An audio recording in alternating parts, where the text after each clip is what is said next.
Backchat TV. Subscribe.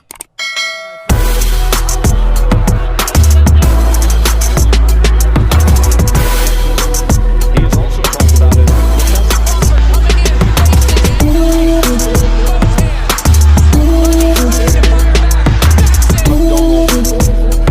That left hook is so good, and it's so long and so precise and so hard, but What's going on, boxing fans? It's Backchat TV and I'm back with another video. Today we're talking about an old debate really, which has taken on a new perspective. There's some new insight into who would win a fight between the top lightweights, well, former lightweights I can say, because I know Devin has moved up and probably moving up to welterweight soon. But the debate about who would win out of Devin Haney, Shakur Stevenson and Tank, also put in Teofimo Lopez, even putting Lomachenko in there, Ryan Garcia, basically the top guys. Who would win out of all of these guys in a matchup? And it's been a debate that's gone on for quite a while. Also, they've talked about who's ducking who. Is Devin ducking Tank? Is Tank ducking Devin? Are they both ducking Shakur? So I listened to an interview. It was quite an interesting interview by Shakur Stevenson's trainer and grandfather, Willie Moses, I believe his name is. And he basically, I'm paraphrasing a lot of this, it was a long interview, and the general gist of what he was kind of trying to say is what I'm trying to express in this video. It's not verbatim what he said. I got the impression in this interview that he was basically trying to say that Shakur Stevenson and Tank Davis have always been the best. They've always been the best. He said his grandson, Shakur, started boxing since he was 6-7 years old, interested in boxing from 6-7 years old. All he's ever done from that day till now is boxing, watching videos of boxing, going around the world as an amateur, beating every single opponent, every single style, going to Russia to beat people that were ranked higher than him before, with more experience, all sorts of things, older fighters, younger fighters, everybody. He said that he went with his grandson, Shakur Stevenson, all around the world and they beat every opponent. He had 18 fights where he didn't lose a round. And apparently, Shakur Stevenson was infamous in the amateur boxing circle as like the best. Similarly, with Tank Davis, he also said he trained with Tank Davis many times. He's seen him growing up since a young kid. Willie Moses and Calvin Forrest, Tank's trainer, they knew each other from a long time ago, and they even grew up together. So what he was trying to say is that he knows so much about things that have happened in the boxing scene that the general public just don't have a clue about, and they're just making all these predictions, but they don't really understand boxing, which is basically saying that we're all casual fans. And yeah, I'll take that hit. We are all casual fans compared to someone like him. He has a long, extensive knowledge of boxing from day one, and he's seen Tank come up as a little kid under Calvin Forrest, obviously his grandson, taken to boxing and beating everyone around the world, and he trained Devin Haney. He was his coach for a little while, so he knows everything basically. So he said a lot of interesting things, a lot of things I agree with, some things I disagree with, which is what we're going to get into. So he was asked, what's going on with Devin Haney and Shakur Stevenson, who would win out of those two, and who would win out of Tank versus those two. He basically said that Shakur Stevenson and Tank are not scared of each other. They have been fighting each other since they were little kids. He said they have been sparring since they were little kids. There's nothing new. There's nothing that they don't understand or know about each other. They grew up fighting each other. There's no way that Tank is scared of his grandson. There's no way that Shakur is scared of Tank. They want to fight each other. That's what he said. He said they want to fight each other for real, but they've been fighting each other since they were young kids. He said that, like I said before, Shakur Stevenson is the best defensive fighter on the planet. He has put in the hard work, being an amateur for so long, fighting every different style. that his reflexes and his footwork is unmatched by any of these guys. So it wouldn't even be close. When it comes to Devin Haney, he said Devin Haney is a really good fighter, and obviously he trained him, but he's not at the level of Shakur Stevenson, his grandson. Now I know a lot of people would say, obviously he would say this, but he was kind of speaking from a position of like experience. He said that Devin fast-tracked his career because his dad had money. His dad had money, so he was able to like pay for fights, go to Mexico and pay people to fight him to get a record. He also had a loss in Mexico, which Devin Haney's dad was able to pay to get rid of. This is another thing that's come back to haunt Devin Haney. Seems like there's some truth in it, but it's that accusation that he lost in Mexico a long time ago, and he paid for it, paid to wipe that loss off. Moses also went on to say, not even about that loss, but when he coached Devin Haney lost many times in the amateurs. He just wasn't as skilled as Shakur or Tank, and never has been. He lost many times. He went away with a different trainer. They fast-tracked his career, fighting a few people that were way under his level, paying his way because his dad has money. Again, we got that narrative of Bill Haney having money, paying for certain things, paying for fights to get where he is, fast-tracked his career. Like, first of all, Tank had to turn pro. He had a good amateur career and fought a lot of people, but he turned pro early because he really come from the streets. He needed money for his family, and he needed it now. He didn't have time to kind of go through that whole amateur career for a long period of time fighting different styles. He wanted to be the best fighter in the world and make money and make a life for his family, and it was kind of a necessity for Tank, which I believe 100%. So Tank fast-tracked his career and became professional. He didn't care about little losses and stuff, or he had one loss at amateur or something like that. He didn't really care about that. He needed to become a professional. A lot of guys who were more talented than Devin Haney, he said, coming up, fell by the wayside and couldn't complete their career because they didn't have money, and they had a situation where they just couldn't sustain what you need to sustain. They needed money. They chose a different career. They fell out of boxing. Shakur was lucky. He had his grandfather as a trainer, and his grandfather taught him the fundamentals. So basically what he was trying to say is nobody in boxing has the fundamentals like his grandson. His grandson has paid his dues by going around and fighting people at the amateur level and then coming up slowly, which is the proper way to do it. All these guys are easy for his grandson, Shakur, he said, because their footwork, they just don't know what they're doing compared to his grandson, basically. This is what he said. Tank is the only other person who has, equally good fundamentals, and, nobody else is really beating Tank apart from his grandson. His grandson is the only one who has the chance, and he basically said it's pretty equal. Tank is a great fighter, and it will be a great fight. So he seems to rate Tank very highly. He rates his grandson very highly. He rates Devin Haney as a good fighter, but he said that if you don't have the fundamentals, if you didn't go through the fire, you can't stand the test of time. Haney didn't go through the fire. He didn't go around the world fighting different styles. He didn't, come up in that, training every day, learning these fundamentals day in, day out, applying them against opponents. He just didn't do all of that. He fast-tracked his career. He had some good amateur background, but he fast-tracked his career. He wanted to turn pro. His dad paid for a lot of things, and he got some fights with people that he was always going to beat, and he got there.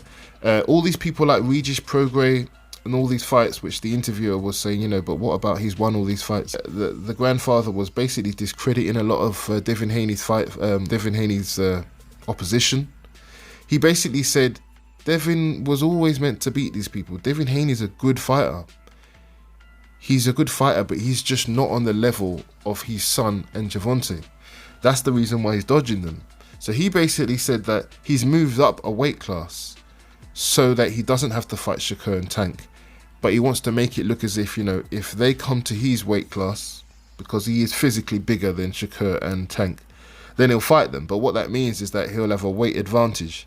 What Devin won't do, and was always trying to do, was to dodge Shakur and tank at 135 pounds. He would have no chance, zero chance, because he doesn't have the fundamentals. The only way he has a chance is now moving up to 140 and then moving up to 147 and trying to get these guys to come up and fight him at that weight. He's got a chance because he's naturally a bigger guy. So skill for skill, it's not even close, which is what the grandfather was saying. This is quite an insight, because most of us think that Devin Haney is a really skilled fighter and could beat, you know, any of these fighters, but he says no. So that was interesting. Devin Haney, out of all of the fighters, was able to fast track his career, pick certain opponents, and kind of evade those difficult fights with some of these difficult opponents that people don't know about because of money. His dad has money. That was the thing. His dad was able to pay for certain things, pay off certain losses, pay for certain fights where he got certain rankings and stuff like that. So he said it doesn't matter, because when it comes to it, if you paid for things and you didn't go through the fire, you're going to get found out at some point. He also alluded to the fact that Devin Haney hasn't fought anyone yet. He said Shakur has fought the best opposition. Now that sounds ridiculous, because it seems like Devin Haney has got a better record than Shakur, but what he was talking about was all the way from the amateurs, not just the professional. He said that Devin Haney hasn't fought 10% of the opposition that Shakur has fought, coming all the way up through the ranks from the amateurs to the pros. He's just fast-tracked and got these fights with these other guys because he's gone up in weight and his dad paid for everything. Is Devin Haney a fraud? You know, is he really as good as people think he is? Now, I'm a Devin Haney fan. I think he's a great fighter, but this is an interesting thing to consider. He said that the advantage of Devin Haney moving up weight classes so quickly is that he can use his weight and his size and make opponents that he knows would beat him if he was at the same size come up to his weight, i.e. Tank and Shakur. There may be some truth in this. There are some inside information that anytime Shakur and Devin Haney sparred, Shakur always got the better of Devin Haney. Devin Haney didn't have the foot speed, the fundamentals, and he moved up so that his weight could be an advantage as well. He spoke a lot about Teofimo Lopez. He had a lot of credit to give to Teofimo. He said Teofimo is another guy who came up through the ranks, boxing, amazing competition. He's got amazing boxing skills, he says. He said that at the time that he lost to Kambosos, that wasn't really a loss. He said Teofimo would come back and beat Kambosos 100 times out of 100.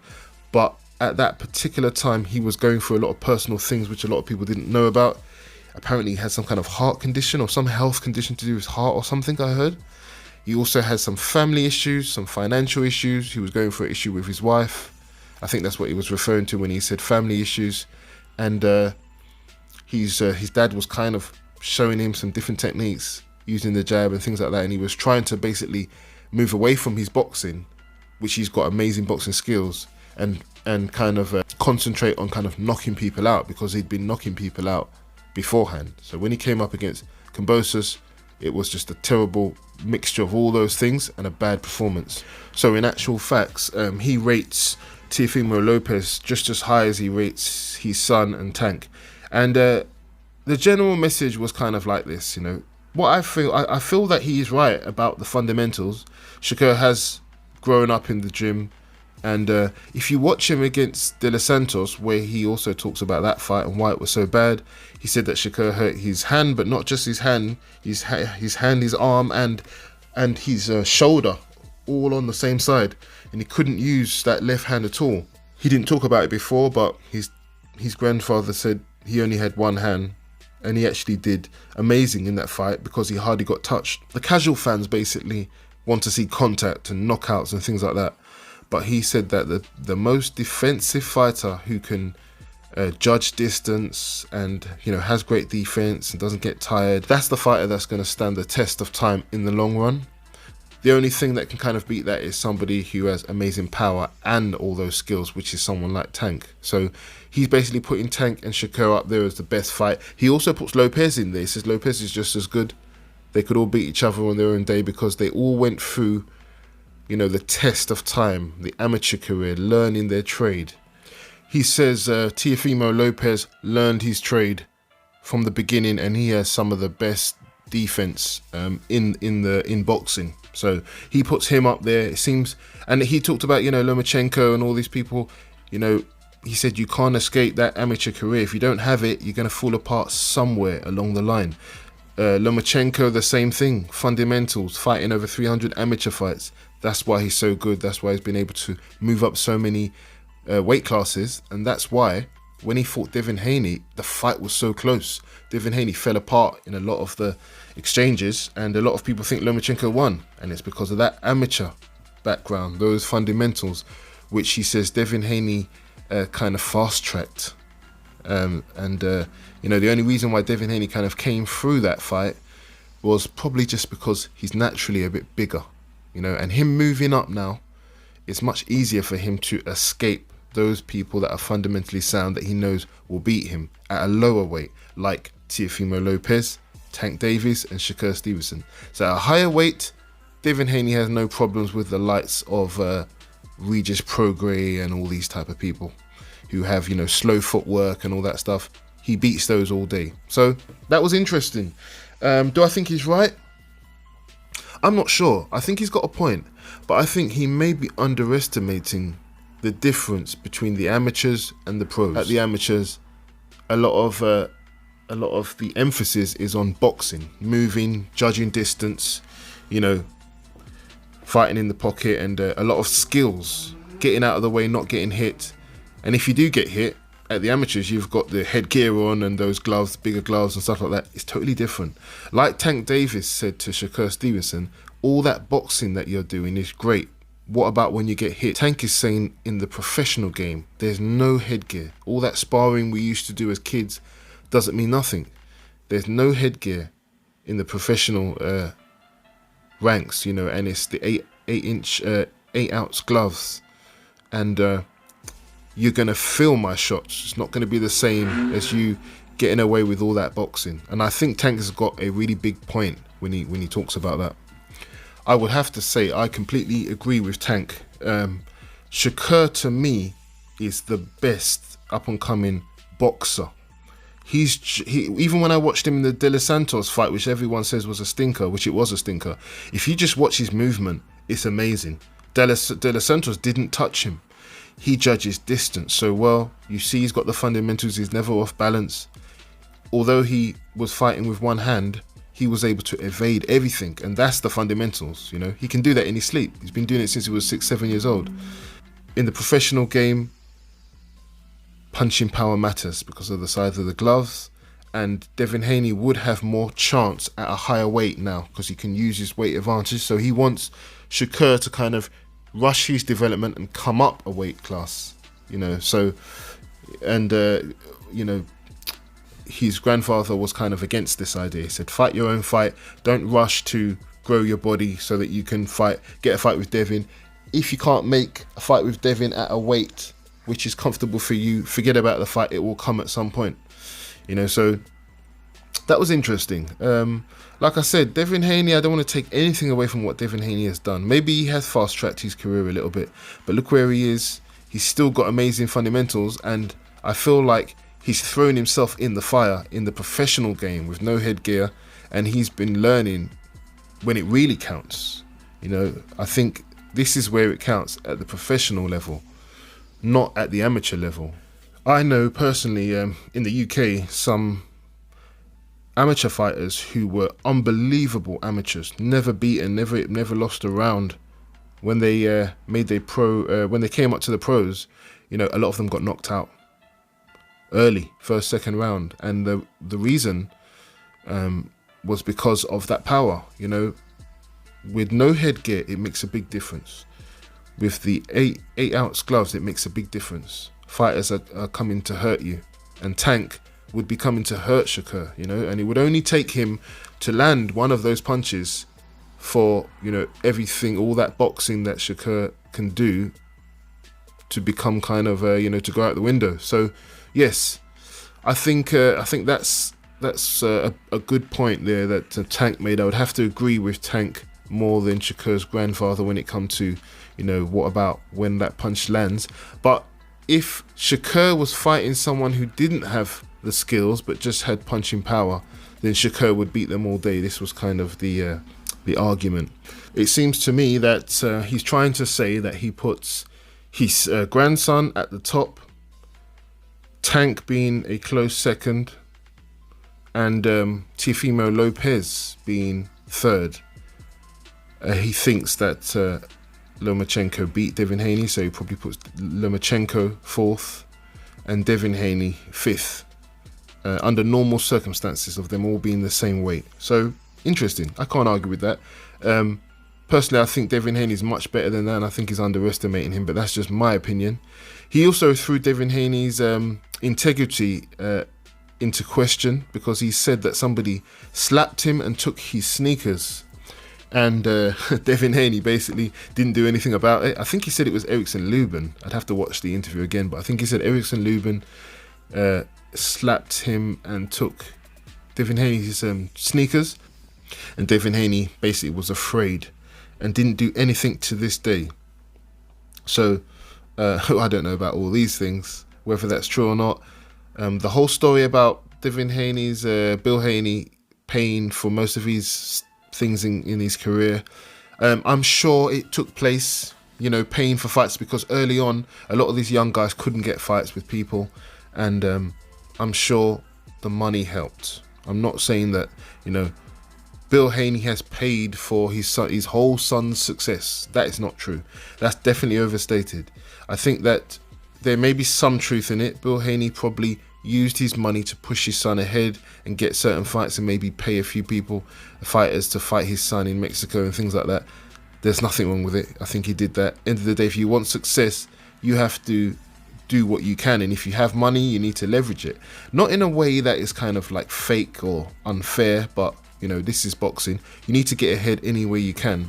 So, you know, I kind of disagree with those kind of sentiments about Devin Haney paying for everything. I also feel like Devin Haney has paid his dues. Maybe he didn't go through the longest amateur career like Shakur did and fight all around the world.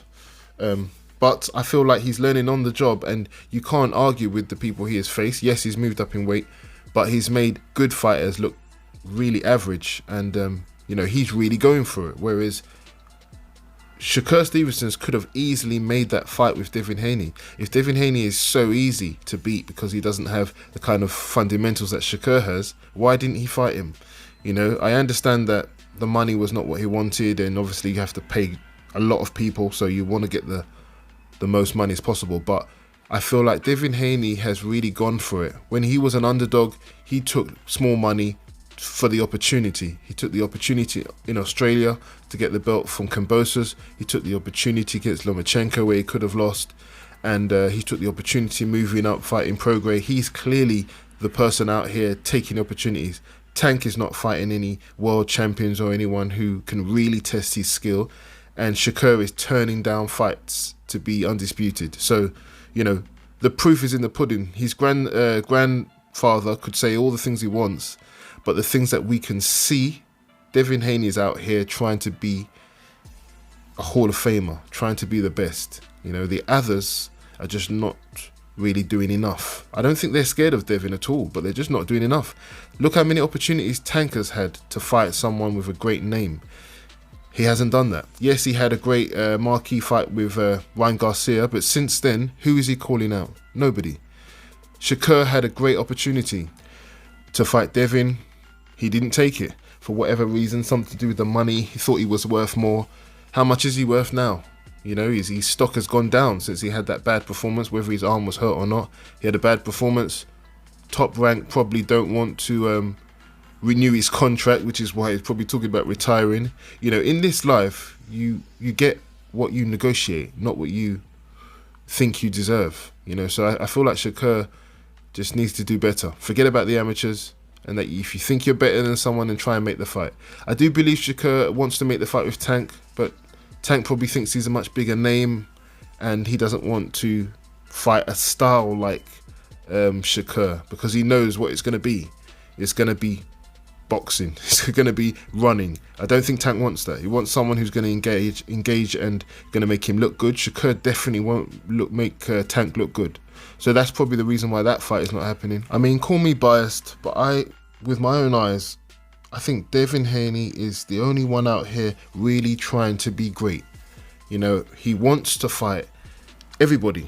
He wants to move up to 147 and fight people and stuff, you know.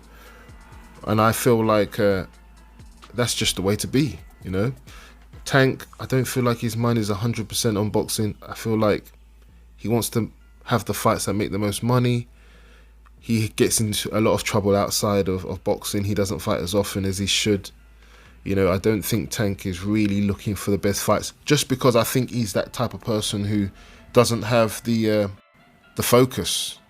And Shakur, I think he's got the focus, but he needs to start making some big fights happen, or, you know, he's going to be forgotten. So that's my take on it. Who do you think is the best out of all these guys? Would you agree with some of the things that Shakur's grandfather was saying? I don't know, man. A lot of interesting points made.